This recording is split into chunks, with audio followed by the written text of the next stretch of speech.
Welcome to Riverdale After Dark, a podcast about the CW's Riverdale that's holding its own convention in a casino that's also a bachelorette party. I'm Alex. When you wander through darkness for as long as we do, then you see a little candle flame in the distance. You run toward it, you get your hand on it, and all you can do is laugh.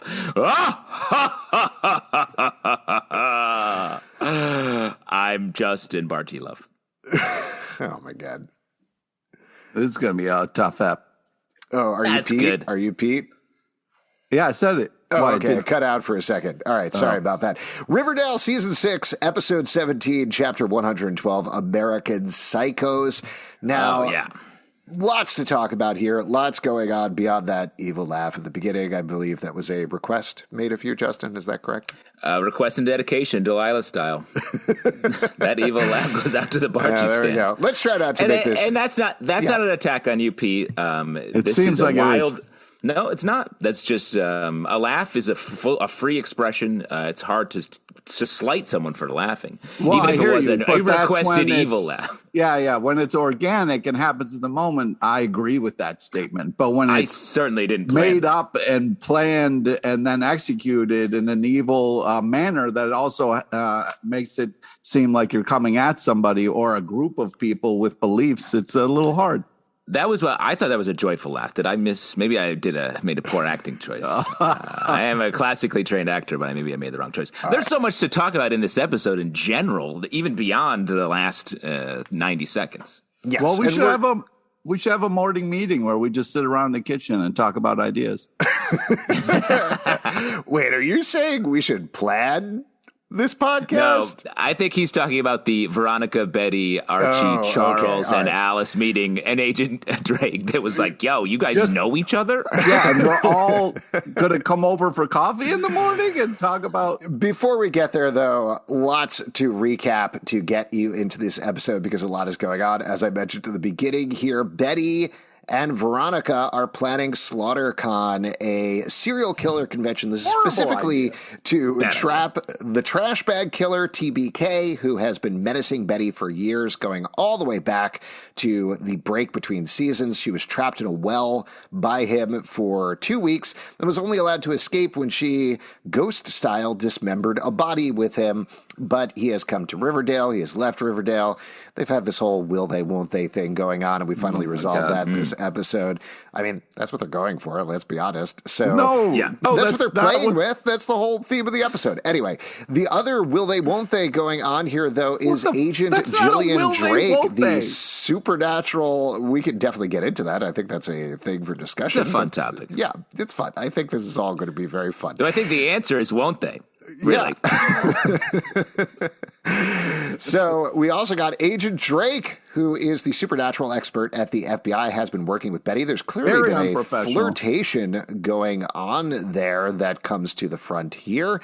Other characters that you probably need to know are Charles, who is also worked for the FBI, but was also a serial killer and is the brother of Betty. He nearly died in the previous episode, but was saved by Veronica's poison-sucking powers. She worked as a human dialysis machine. and all is forgiven with old Chuck. Yeah, just hang it out in a row. Speaking of all is forgiven, Alice and Betty have been clashing the past couple of episodes as Alice has been under the thrall of Percival Pickens, a.k.a. PP, as I like to call him and nobody else on the podcast likes to call him.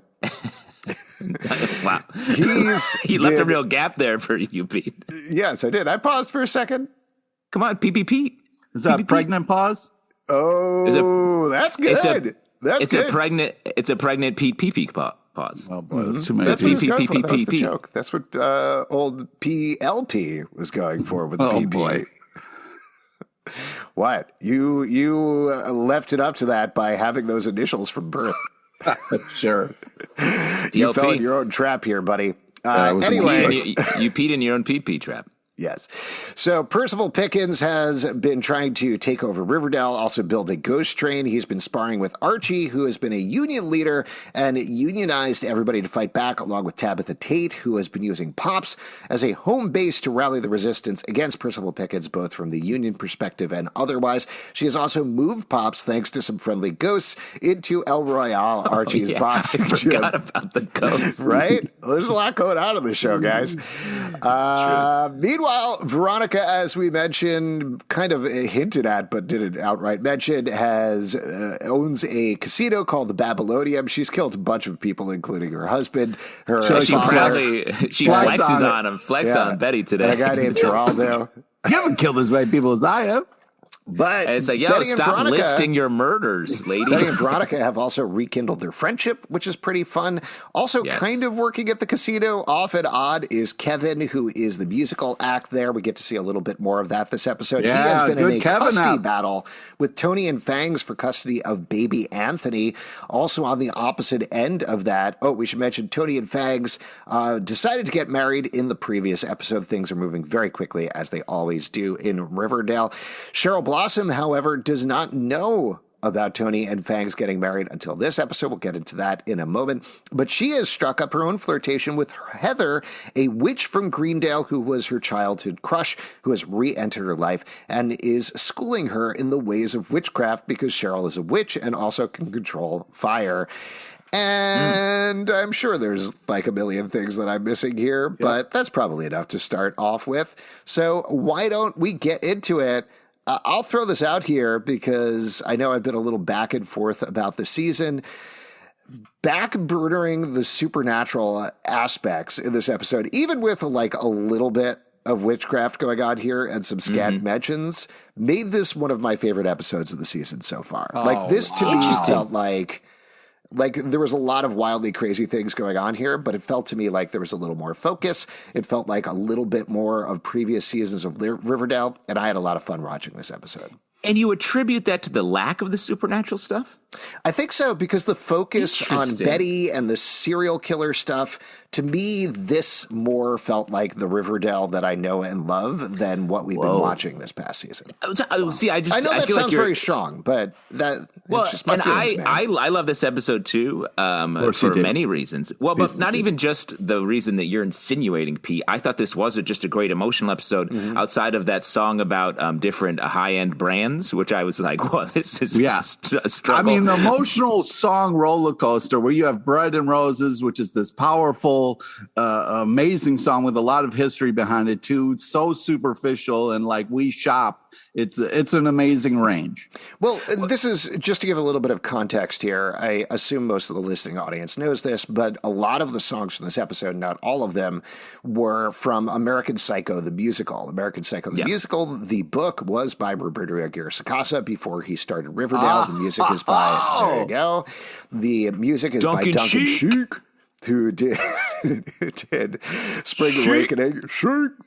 Spring Awakening, among other things. And of course, it is based on the book by Bret Easton Ellis. There was Bret Weston Wallace in the previous season, was a character who they were riffing off of as well. So it feels like they're bringing a number of the backstage threads together here. And the superficial song you're talking about, like, that's one of the huge themes of American Psycho, is it's all these people that are all surfacey. This dude, Patrick Bateman, is killing people and is so focused on brands. Almost nobody cares because they're all just focused on their careers and their lives, and that's it, and the surface. So that's where that song comes from. And to be honest, I thought that was pretty fun. Like, everybody seemed to have such a blast doing that number. I enjoyed watching it. It was in such stark contrast to an episode that had a ton of like emotionality to it. And I just thought the other songs were paired with that emotionality in a really good way. And this song was like, nah, we're just going to fuck around a little bit, which is fine. But I do think it's funny that you're like, I finally enjoyed this because we didn't have to do so much supernatural stuff when SlaughterCon is insane. I would argue insane. SlaughterCon is just as insane as everyone having superpowers this season, if not more. It's so. insane in a different way, though. It's an insane in a But Riverdale what's way. the difference? To me, I'm like, all these are equally insane, and I'm just happy to be riding. It's hard to describe, but there's something to me about the fact that, like, we're going to hold a serial killer convention at Veronica's casino while Tony's bachelorette party is going on, and Archie is off doing a union whatever thing that, like he's off on his own thing with Tabitha. In addition, while Dr. Colonel in the background is holding autopsy demonstrations. And also, we're going to have a live call-in show where Alice interviews her own daughter about her trauma and never mentions that at any point. That, to me, is the sort of wild stacking of things that goes on in Riverdale and makes it such a joy to watch. And the superpowers thing just takes it to a level of unreality. We've talked about this so many times. See, this is you. This is you. Insane. This is That's you. so It insane. just doesn't work for me. I know. I get it. But it's a line. It's a line that should never be crossed, and yet it has. I know. It's just crazy to me when you're like Jughead in a bunker hearing voices. No, that bothers me. Alice getting a call from TBK and not being at all sweating it, just being like, everybody listen up, this guy's trying to kill my daughter. And you think one's normal and one's not? That's a you thing, brother. Normal. Yeah. It's not normal, but Riverdale is not normal. There is a level of the... Sound like Jughead. There's a level of abnormality that runs throughout Riverdale for the first 5 seasons that is consistent with. All right. Anyways, okay, Professor. Let's get this started a little bit if we can. Let's start with the morning meeting and the fact that Veronica is a level of cold as ice. When she says, like, listen, I don't want to have like dead bodies on my property, please. Like, who the fuck are you, Veronica? Like, she's all over the place, and I feel like the start of the day. I feel like maybe I'm going to be the minority opinion on this episode, but I thought Veronica was totally consistent throughout this episode. She is laying down truths across the board, being straight and upfront about everything. I loved it. What about when Veronica, she came at the other FBI agent who's in love with Betty? What was that talk about? That was weird. And that was a little much, but also, as the episode showed us, she did the right thing, because after that, Agent Drake was professional with Betty the entire time. But she definitely butted in a Seems like thing that was Drake not her place to go to jump in there. TBK's minion or something. It's like a little bit of like. I have some theories we should talk about a little bit later on, but we can talk about that later. Just the fact that they're sitting around a table being like, okay, guys, here's the plan. We're going to have SlaughterCon. It's going to be sick. Think about all the people who would want to come to the murder capital of the world here. And the fact that they're just kind of like so cash about it. Like, oh, wait, Betty, are you going to be cool with this? Do you think this would be a little too much for you? Was just the casualness that they're at a breakfast kind of nook having this insane conversation. The first thing of the day was like, I was like, Riverdale, this is too much, man. We got to build into this. Like, if this is how this episode is starting, oh, man. And they delivered. It buckled up because it was an insane roller coaster from the jump. In a great way. Because the thing I was thinking in that breakfast meeting was like, what was that meeting like the second before they started talking? When he sat down, I was like, okay, this is Charles. He usually kills people in this house, but today he's just hanging out. Agent Drake, just like the introductions must have been absolutely wild. Veronica, she used to date Archie, but now she's chill with me dating Archie, and I like Archie, but I'm sort of flirting over here.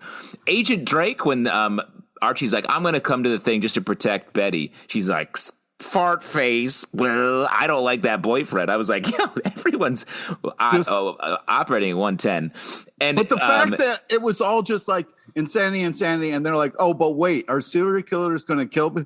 No, they don't kill where they eat. Everybody knows that. They don't kill where they eat. On to the next order of business was just insane. And the last thing that I'll say about it that was so crazy was like, will Betty die? Who knows? But let's hope Kevin crushes his dance numbers. Was given equal weight.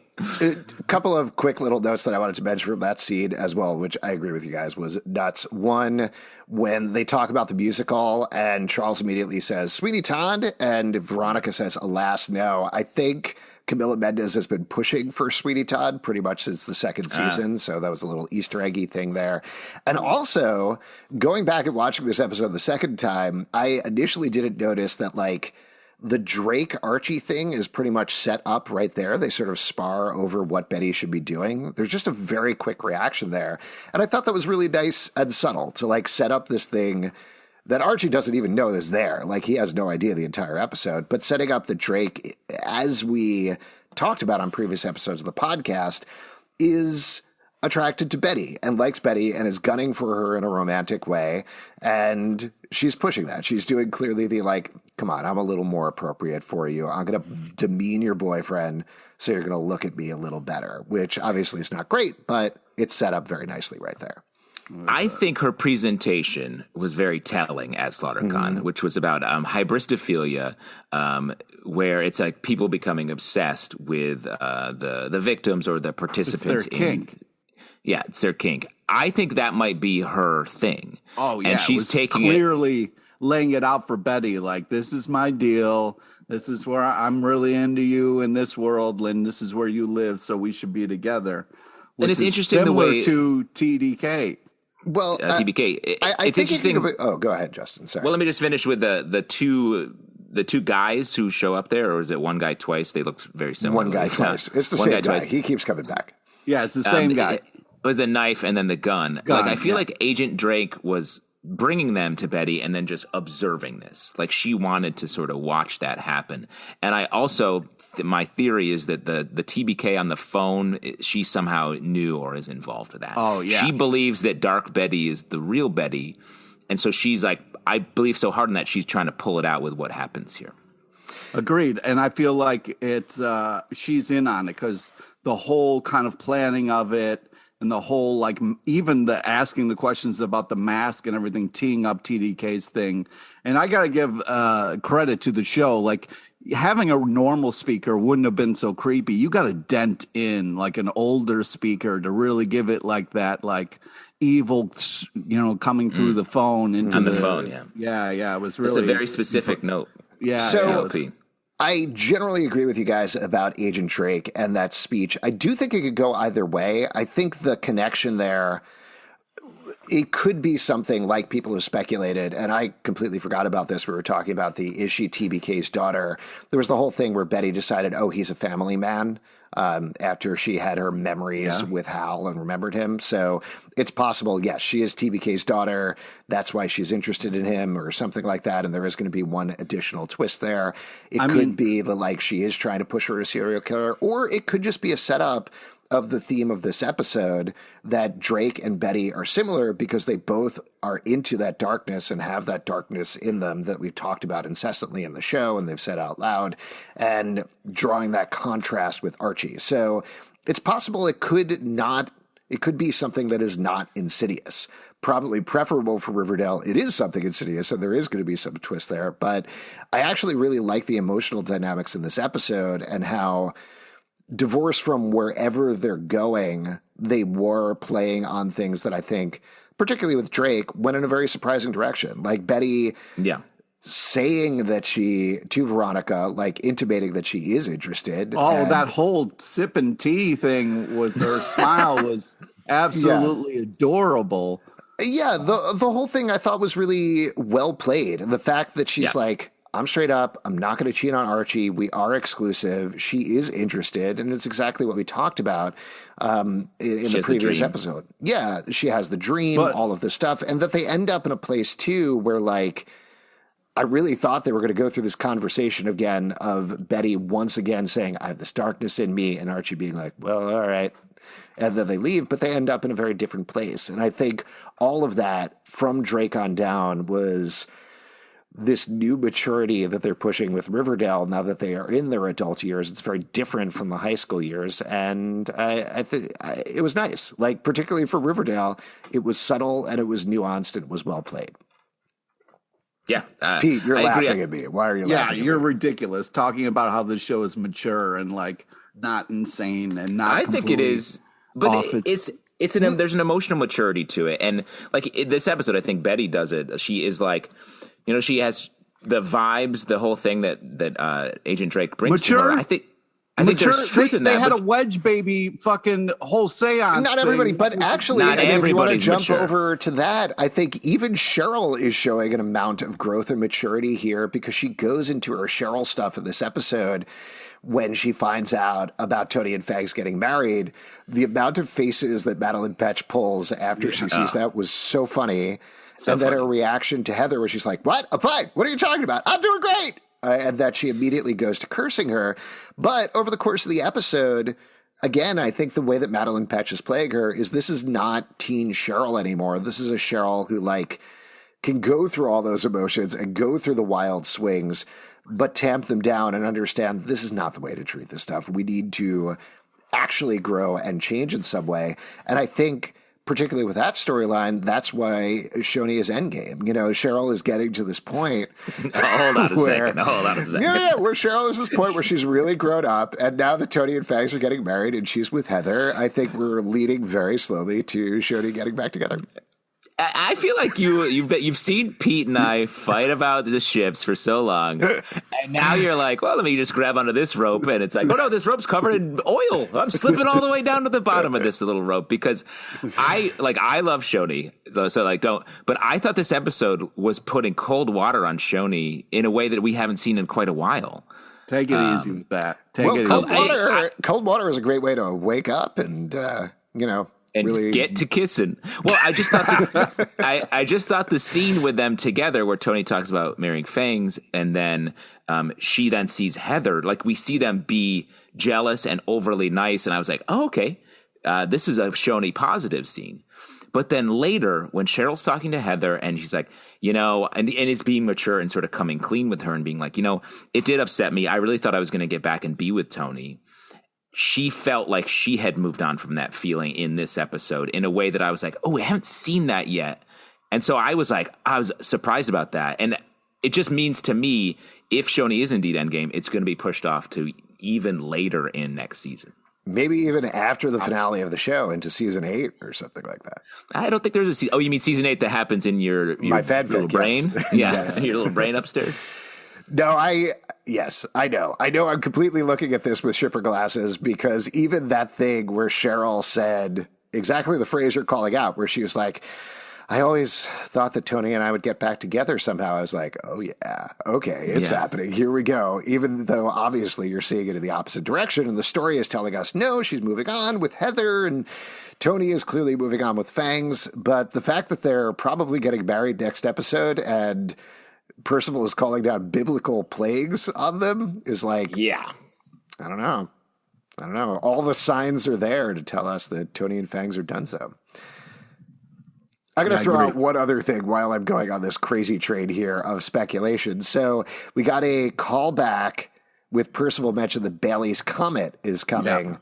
Yeah. And Bailey's Comet was a major feature in the Abigail Thomasina episode, which ended with, mind you, that Fangs descendant, I'm blanking on his name, but Fangs descendant killing Thomasina on their wedding night, and then Abigail killing the Fangs descendant. So I don't know. I feel like some stuff is going to go down. I think Ancestor, because that happened in the past, right? Yes. Yeah. Okay. Great. Yes. I keep saying descendant instead of ancestor. I do that every single time. I truly was like, wait, Riverdale is in the past. Okay, yeah. Okay, because that's what's tricky about this. We all have river brain. Where it's I mean, it is confusing AF for sure, but I do like the hint that the Bailey's Comet thing and then the upcoming maybe possible wedding is really going to shake things up. And I think, hopefully get, Shoney back on track. Well, and let's not forget we get a Cheryl Rivervale flash in this episode as well, talking about the tonic for the baby. So it does feel like with 5 episodes left to go, and I think we're going to get back to Jughead in the bunker where he's hearing the voices next episode. I think we're going to start to ramp up whatever that bleeding through the universes thing is over the next couple of episodes. I think that has to be the end of this season. Let's just talk about it because, we didn't get any Jughead, and I was a little disappointed because there was hints that we were going to get more Dr. Curdle than we normally get, but I felt like I really wanted more of his lecture. I really liked the reveal later, but I feel like we got a little shortchanged there. On the Curdle front, you're saying? Yeah. Or the Jughead Interesting. front. Well, Jughead, we didn't get to see it all. It was just like no, he was in very briefly. There was a shot of him Archie. in the bunker. Yeah, Archie was like, "Oh yeah, don't worry, Jughead's fine." And then Jughead losing his fucking mind. I'm like, Archie, you're a great friend, bro. Well, to be fair, Jughead best. was given the same weight scene-wise as Tabitha eating the smart food. So there you go. Yeah, agreed there. It is funny that you were like, we have to talk about this. And the thing you landed on was Dr. Curdle. I didn't know you were expecting more Curdle. Oh, when you tee it up like we're going to have this whole slaughter fest, whatever, I'm like, oh, we're going to get every single thing that happened with Dr. Curdle in this episode was fantastic. Him showing up in his scrubs, dressed up as himself. Exactly. I was like, you can't come in get cosplay as yourself at a slaughter convention. And the very quick shot of the lecture, as I mentioned earlier, was so funny. And also him being TBK in Kevin's American Psycho number, and in the shock on his face when Betty unmasked him, he's like, "Whoa."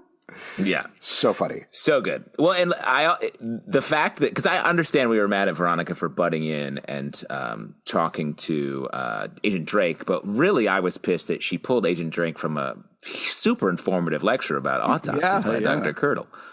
Who knows what she missed out on from that lecture.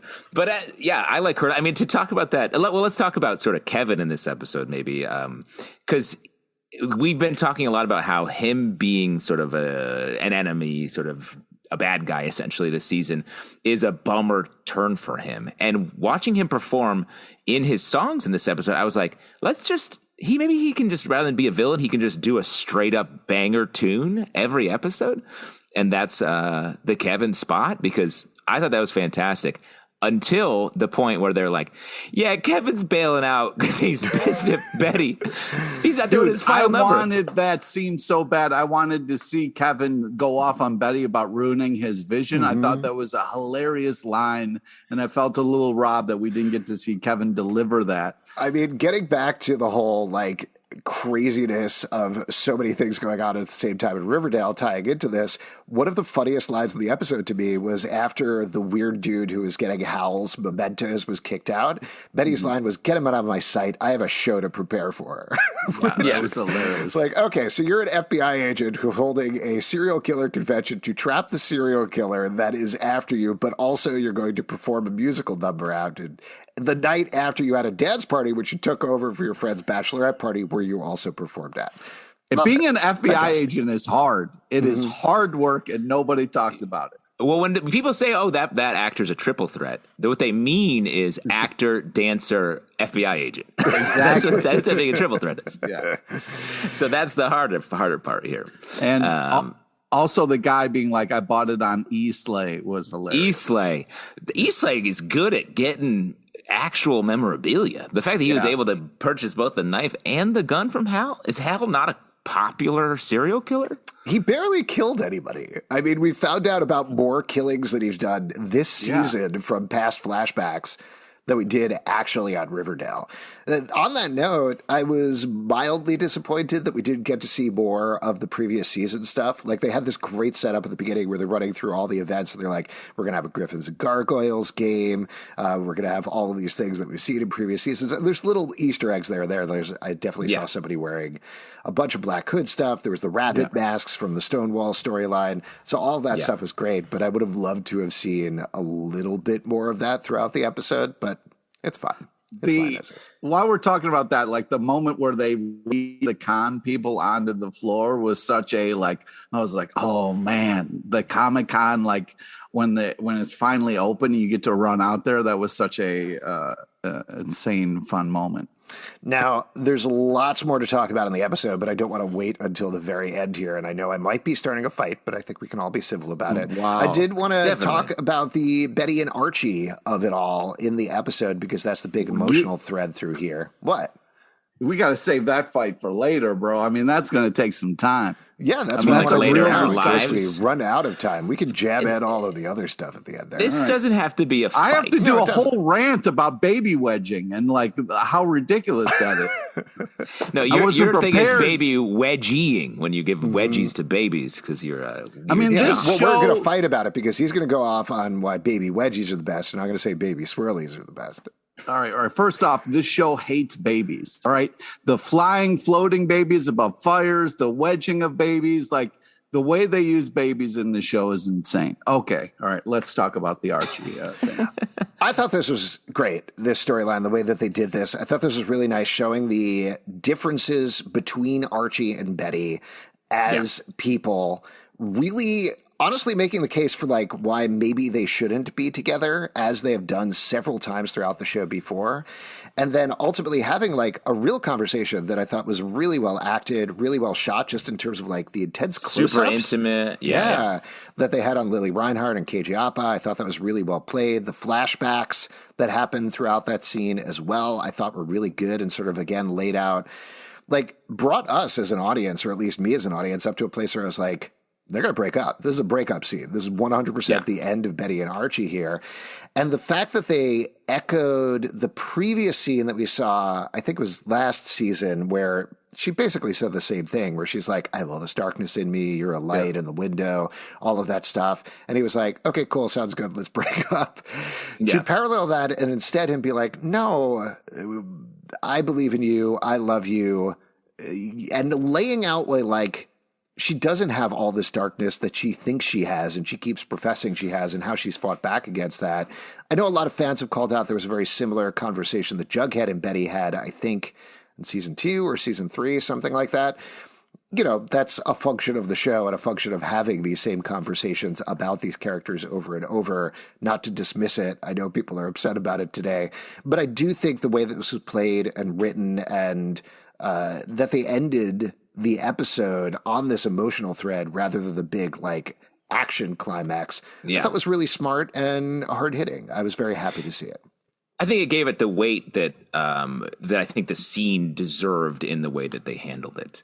Okay, you can go, Pete. Yeah. So first off, the fact that the show is kind of really listening to the argument against these two and for these two is great, right? Because like the audience feels heard, because Betty is literally saying to him, like, I don't show you my whole self. I show you the kind of what I think Archie can handle self, and I don't feel like myself around you. And this whole Dark Betty thing, and the fact that Jughead and Dark Betty work together because Jughead and Dark Betty can solve crimes, and Jughead's not really afraid of Dark Betty. He embraces the weird in life, so he's not pushed away from her. But what the interesting argument that they bring up is that Dark Betty needs the light that is Archie, the goodness that is Archie, to kind of keep her on track. And this whole thing of like, will she give over to this, you know, because of the gene and because of everything that she's struggling with and her family history and all the cycles that she knows, is great. The fact that they are talking about it, it is weighted and it does make sense. And the fact that Archie brings up like, you know, the bird situation is a great example of why these two do work.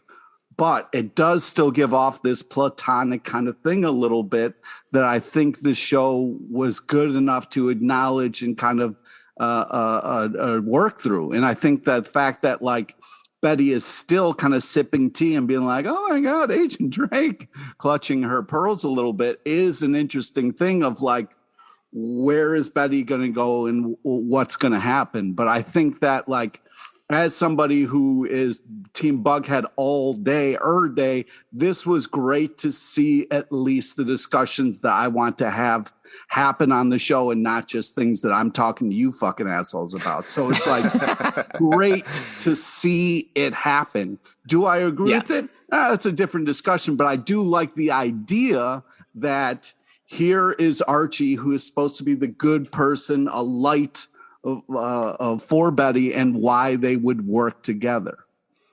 I really appreciate that, Pete. And I think, like we just talked about the characters on Riverdale maturing, and I think the characters on this podcast are maturing a lot too. Oh, fuck because yourself. Obviously, Pete, not that much. Not that much, I guess. Pete, as a character, wouldn't swear as much and would still be standing Buttercat at this very moment. But sure, I guess that's just a character choice that the PLP character is making.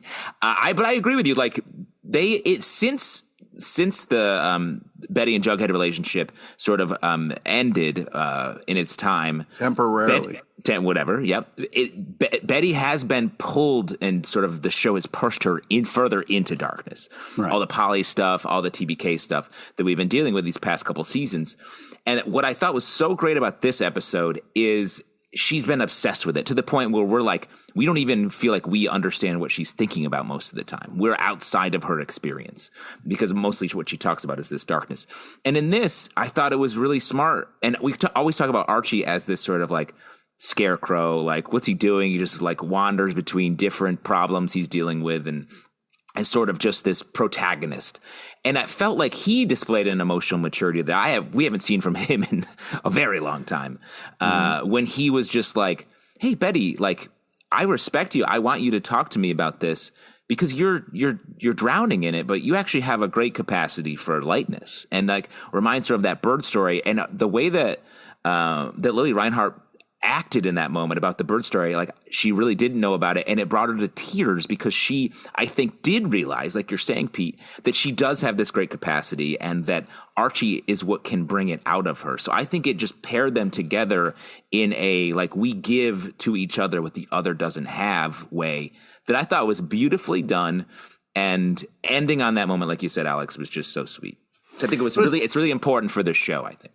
I also think it's smart because the show talks like, instead of just saying like you have this gene or whatever, the fact that she struggles with this, like, is this true? Is this who I am? Can I kind of like break out of my fate here and, you know, be somebody who is good and not just turn into a monster is an interesting thing for this character to struggle with. And I like the fact that, you know, to other people and when she's kind of confronted at that dinner table of like, hey, let's put on this mask and go kill your brother and mom. It sounds insane, but this thing of like, you know, not only mask, but like dealing with who she is and what she really wants to do, and kind of having Archie also kind of be that person who's kind of talking out who she can become and what she's about is a very kind of interesting thing to have in one episode. And even if she does slip into darkness, she can always just be like Charles and start hanging out again after a couple episodes. Yeah, one cup of coffee and just a little bathrobe and you're good. Yeah.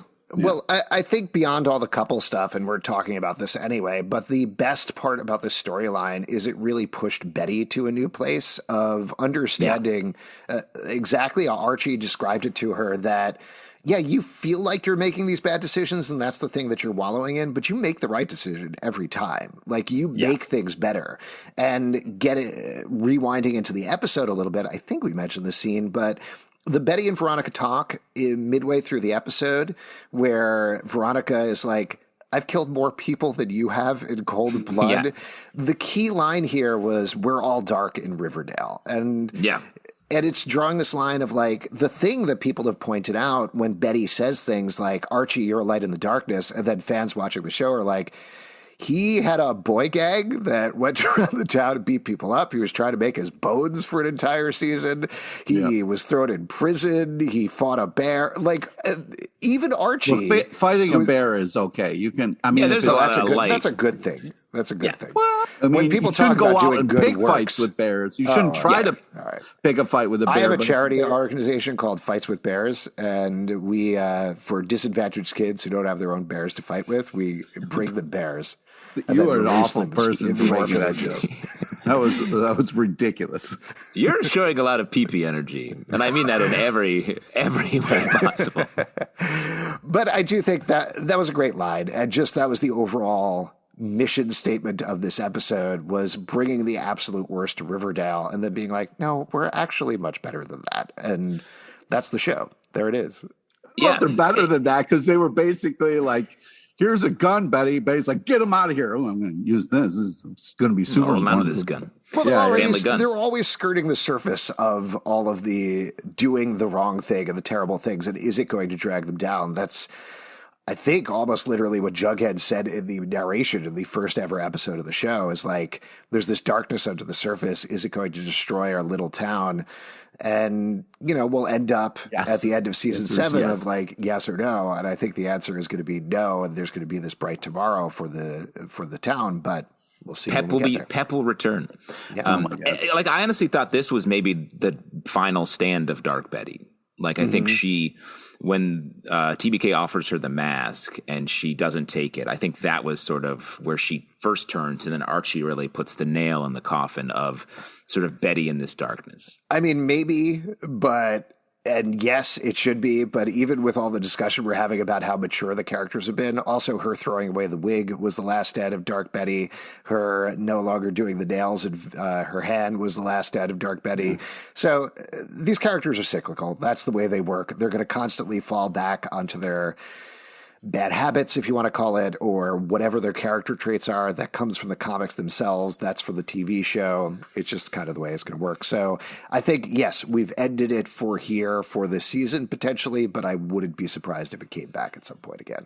How do we feel about TBK shot, no mask off, no reveal. But also, like, you got to double tap a fucking serial killer. Everybody know you can't just shoot him once and walk away and he's dead. Like, come on. You got to double tap them, then you got to fucking check and make she got him. Tie it. I think given the pool of blood and everything, we're supposed to assume that TBK is 100% dead, at least up until there's a copycat. So yeah, it was Dennis. Dennis is dead. Double tap. You always double tap. And I think this may be a feint, because I do think there has to be more to the TBK story that felt like this was Betty's side of it, but we didn't get the sort of full on TBK's side of it. We need to get not even TBK, but like we didn't get a reveal. We didn't get the full like climax of it. This felt like what are you upset that he went to all the trouble of setting up a lovely dinner in a garage and you got to finish the dinner. She did sit down in the last shot we saw. Maybe she ate a little bit before she freed Alice and Charles and went back in there. I do think this is the end of that part of the TBK. Maybe we will get the eventual reveal of Drake as his daughter or something like that. One last little bit of revenge. But I don't know. I think the idea there was that the mask doesn't matter. Like she said, that Betty owned herself. It was this external force that was working on her. She did put it behind her, and now she's ready to move on with Archie and the rest of her life. It, almost like Betty came off of saying, like, if you have to wear a mask, like, you're lying, you know what I mean? Like, you should be who you really are. And doing the whole mask thing is kind of like, she thought it was lame. And, you know what I mean? Like, it was this weird thing of like, masks, like, it was an interesting kind of stance to take on it. Well, and I think also the other thing, I was trying to think through what would be satisfying taking off his mask, and in that moment I kept expecting, like, here we go, he's going to take off his mask, there's going to be a big reveal, it's going to be Betty like we suspected, and Darth Vader style, it's going to be Dr. Colonel, and I'm going to be very upset about it. It's going to be Charles somehow, even though he's tied up inside. It's going to be Dennis, and that's disappointing in its own way. So, like, I think any taking off of the mask would have been more disappointing than not taking off the mask, which at least thematically tied into the episode. I agree in this episode. I do think we will get some sort of more conversation about that in the next episode, because I think taking the mask off would have taken some power away from the Barchi scene at the very end, and I'm glad we got to give that all its due. I did want to shout out the song that Betty sings. I thought was awesome. Reminded me so much of Twin Peaks. There's a lot of, I feel like all that last scene with Betty and Archie was sort of in the style of a lot of Twin Peaks stuff as well. What else? I feel like we probably got to talk about the Tabitha Archie union thing. The really amazing use of the song "Bread and Roses," which is an old school a song about rights for workers, and I was very moving and like such a kind of like cool thing of like Uncle Frank being like, "What's the guitar for?" And they kind of broke out this very powerful song that immediately kind of like changed everything. And this show is insane, but it was also pretty cool to see them kind of have that moment. Yeah, I think contrasting everything that I said earlier, this is using the supernatural plot stuff for good, in my opinion. Just that moment of Fangs and then the other guy who's been featured pretty heavily that I'm forgetting the name of, just having the spell break and walk away towards their families. I thought that was really nice. And also, I like the moment of Percival kind of 11ing out when he uses his powers too much. Gets that nosebleed. Yeah, gets that nosebleed. And we kind of figure out that, there's a weakness to this guy. So that I think he's going to amp it up in the next couple of episodes and turn into full-on Thanos. But at the same time, we know that there is a way to beat him, which is fun.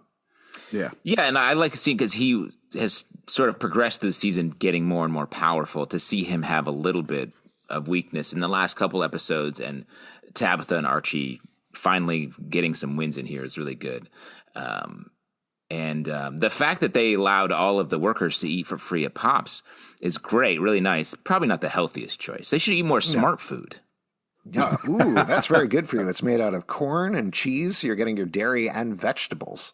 Yes, you got to get your powdered cheese in the top of the food pyramid. Pete, you wanted to go on a rant about colic, if I remember correctly, or wedging babies, or did you already do that? I think he snuck it in. There was a moment where me and Kevin were on the same page where he was like, hey, I think we've gone a little too far with this whole, maybe putting babies in danger and wedging babies. It feels like, it's one thing to put a, curse on some people, but, another thing if you're like hurting an innocent baby there. So I felt like that was kind of like I was just like, man, this show fucking hates babies. And also, like, I'm glad to see Kevin being like, yo, I guess teaming up with Cheryl is not a good idea because I'm not sure where her lines are, but she does not give a fuck. And no, she totally does give a fuck. Her line was hurting baby Anthony, and as soon as she realized that, she quickly reversed. She brought in Heather. She fixed it. I just wanted to mention that the only baby wedges I like are Baby Bells. Wanted to throw that out there. Nice, great. Cheeseheads out there, get on board. Don't cast a spell when you're upset. Exactly. The real lesson here. I thought that was really nice too, and that ties into what we were talking about just in terms of the maturity here, and the fact that Heather tells her that, she listens and says, okay. And that is part of her emotional growth. So I thought that was really good to see. Other moments from the episode that you guys want to call out in particular? Just real quick on this, the Chanel and brand, high-end brand song. It was very, very funny. The absinthe flowing. Katie Keene sent some dresses over. Very strange. Yeah, Katie Keene, shout out. The agent Drake was also there. It's like, let's have a Tony's Bachelorette. Drake, you gotta come. Yeah, she was very involved in the con. It made sense to me as much as anything else. I do think we didn't actually talk about Betty and Drake too much. I know that they ended up in a place where it's very professional. They do have heat between them. I'm just going to throw that out there. So I feel like there's more to come, even past this love confession, potentially. Well, especially if this kind of TBK is dead, then, I think Drake will play a bigger part. But also I'm sorry, if I could move on to something I want to talk about. Go for it. Yes. There was this part where that's how podcasts work. All right. Well, Kevin's, having his moment, and I loved every time we got to see him singing and dancing because it's nice to have Kevin finally have something before it's ruined. But the fact that why is the Trash Bag Killer a part of this musical? And you got to give Betty a heads up, like, hey, just so you know, like, I know we're all looking for the serial killer, but I'm going to have a serial killer come in dressed up just like the one that we're looking for. You got to give somebody a heads up on that. The fact Kevin's that Kevin edgy. is like, he's edgy theatrical you're performer. ruining my vision. It's like, what is your vision, Kev? I would have liked to have known a little bit of what we were going for in this moment. I remember Trash Bag Killer being in American Psycho a ton, so it I definitely was American a late Psycho. game ad. Yeah. I just thought it was funny. In that same tip, I thought it was funny when there's like a million knives. Everyone has a knife. And Betty somehow was like, get that guy. He's got a knife that we should check on. And literally everyone on stage is like pretending to stab Kevin. And they're like, this guy's got a troubling knife. And it was, they were right. Also, how do you sign a knife? Do you sign the handle? You can't sign the blade. That doesn't work. I signed the blade. Well, it's a knife that you're retiring that knife once it's autographed. Okay. Yeah. But then you can't cook with it. When someone signs an autograph on a piece of paper, are you like, well, I'll make my grocery list on this too? Use the other side of it. You retire the paper. Yeah, that's it. That's what it's. That's what it's for. Is the autograph. What did you guys think? You're so low on knives. You're like, wait. I'm going to change the subject for a second. No, I want to go back to this. Yeah. So Betty's in the crowd and like she's scanning for everybody, but then the hooded guy beelines for her, and I was just like, Betty, why are you going at this guy? Like, where is Archie? It ended up being okay. But man, the stress that Betty kind of like just throws herself into danger without a plan sometimes really, really gets to me because it's like sometimes she's very thought out and other times she's just kind of like, I don't know, I'll sing and he'll show up. So it's like, sometimes it's a little kind of emotional roller coaster. Yeah. I wanted to call out, see what you guys thought about the painting that Cheryl made for Heather of them as the creepy twins from The Shining. Yeah, lovely. Yeah, very nice. I thought it was great. I like that they matched the shot after they kissed to the painting. Again, the paintings in this show are just absolutely phenomenal. Magical. Just I would 100% go to a gallery showing of the stuff from Riverdale. Oh my God! No, yeah, dude, I would we gotta love own. If we should own a painting from this. Mm-hmm. If like Riverdale, we know in an episode we recorded last summer, I believe we talked to the production designer, and she told us about the artist that made the painting. So go back and listen to that if you're curious. Yeah. But I would just love that if there was like a touring installation of the Riverdale paintings. I would definitely pay money to go see that. What are you, crazy? You know there's inevitably going to be murders happening as the gallery showing is traveling around the country. You're inviting death. One other little note that I thought was really subtle and really smart, and I forget the line that Betty was singing under it, but when she's in her bedroom texting Archie and she looks across and sees TBK there in her bedroom, there was a line that was kind of like light in the window or something like that, and it was totally a riff on the boy, that season 1 line about like, and the boy looked at the girl across the way thing, but in reverse. Which, again, I thought was just like a subtle echo of stuff that happened in Riverdale before that I thought was very nice. And really was a cool way of sort of paying off the thing you talked about, the will they, won't they of it, and like this odd, like romantic thing that some people were trying to attach to TBK and Betty. Even though it doesn't feel like it's actually there in their when they confront each other, it feels like just a game. But yeah, I agree. That was very cool. Well, just to talk about that for a second, because I know I was joking about it at the beginning of the episode, I think the idea there is that is how TBK feels, down to the point where he's like, it's going to end with us putting masks on and a kiss, or whatever that line was. So that's clearly from his perspective. I think what Betty is feeling is this what I feel? Not people keep telling me this and that I am going to the darkness. So is that the thing I feel? And ultimately the thing that we land at the end of the episode is Archie telling her, no, stop it. That's not how you act. That's not how you feel. That's not who you are. That's not what you do. And so, like we're talking about, hopefully that takes her to another stage of her emotional evolution.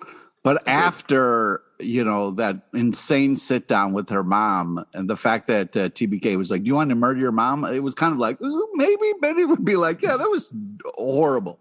But, the fact that she held restraint there was really impressive. I also wanted to talk real quick. There was one line from Archie's talk with Betty. I did write barf emoji, but the fact that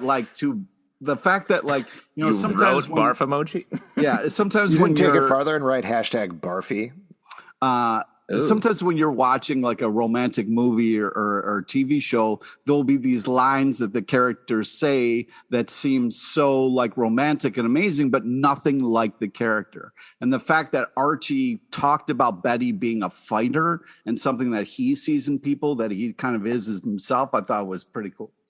This across the board, all of the moments of him being like uncomfortable with the con and being like, yeah, I don't know, this is weird to me.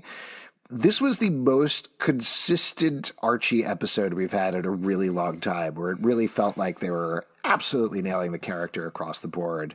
I was very happy about that. Very happy to see it. All right, before we wrap up here, who was the MVP this episode? I think this is probably an easy one, so I'll kick it over to Pete first. Who was MVP? Betty all day or day. Nice. He's not even saying it properly, just to speed through the whole thing. Cut himself off. Yes, there you go. Justin? I got to give it up for Archie in this episode. I thought, like you just said, it was a great Archie episode. He was super consistent, and I feel like really in touch with himself and able to contextualize their relationship in a smart, loving way right when he needed to. Yeah, just one thing, though, since we're talking about Archie, where the fuck was he? He was supposed to meet Betty back at her house, and then she wasn't there and had to deal with the fucking TBK all by herself, and then Archie just shows up. Like, where the fuck were you? I think he was getting Pops the text before that. I didn't see what she texted, but he texted something like, actually, I'm thinking I kind of want Pops. So yeah, he's hungry. He's hungry a lot. He has a lot. He has to manage fighting. Disappeared at union, a super important time, is all I'm saying. Yeah. He teaches stuff at school, too, apparently, in the RROTC. Yeah, sometimes.